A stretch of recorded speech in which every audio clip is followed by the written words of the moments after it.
Hello YouTube, today I want to tell you how to make 9 square meters feel like home, because if like me you're going to be a student abroad or if you're going to be an au pair, you'll probably end up living in a really small room and having to deal with that feeling of being constrained while at the same time having to make that place feel like home. So Auntie Girl comes to you with little tips on how to achieve that.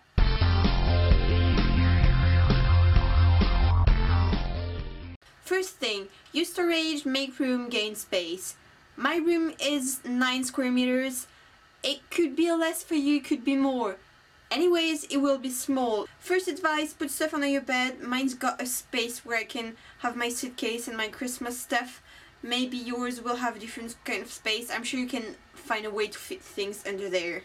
Second and third tips are how to manage your bathroom. If you're lucky enough to have your ensuite bathroom, I am. First, use coat racks to hang your towels and the clothes you've already worn and stuff so that they don't just hang around in your room. A second tip is have one of those toilet bags with a hook.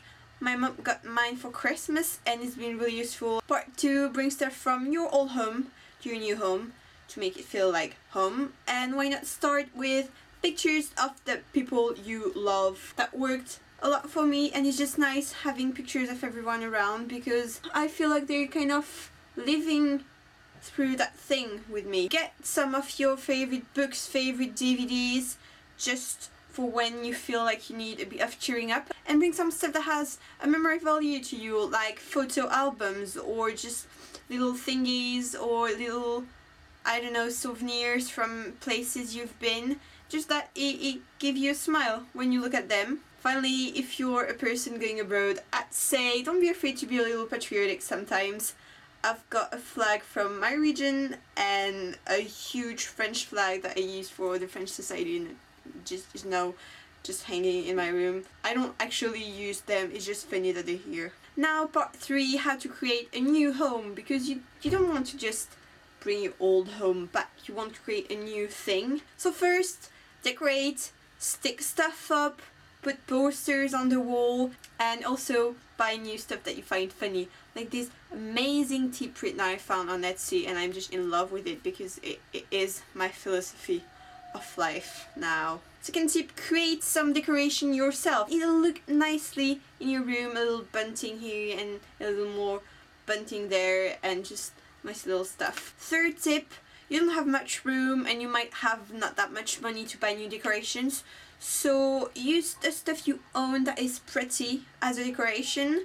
I've always got my masking tape out, my nail polishes out, and my jewelry hanging on my pinboard stuff because it kind of participates to the decoration. At the same time, it reminds me that I have these things and that I can use them or wear them. But for a little note on your closet, you might be a lady and you might have a lot of clothes. You might also be a guy and have a lot of clothes, you know, it happens. Just a tip, you're very likely to have a really tiny small closet. And let's be honest, you will buy new clothes because that's just what people do. So bring your favorite clothes, but only them. If there are clothes that you don't wear anymore, don't bring them thinking, oh, I might wear them again. You won't. And also make sure that you buy really thin hangers and not thick ones, because I got thick ones and it makes you lose space, which is less clothes, which is not cool. Never cool. Less clothes, never cool.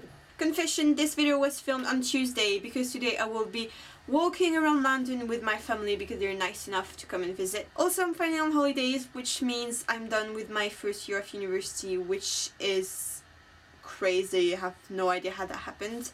But I wrote a blog post about that, and I think it might be interesting to you if you're a sort of expat, because it's got expat feelings in there.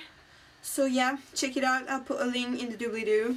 On that note, I'm gonna go and edit this and cry a bit more over the fact that I've finished reading Insurgent, which means I've got more than a year to wait until book 3, which is just hard.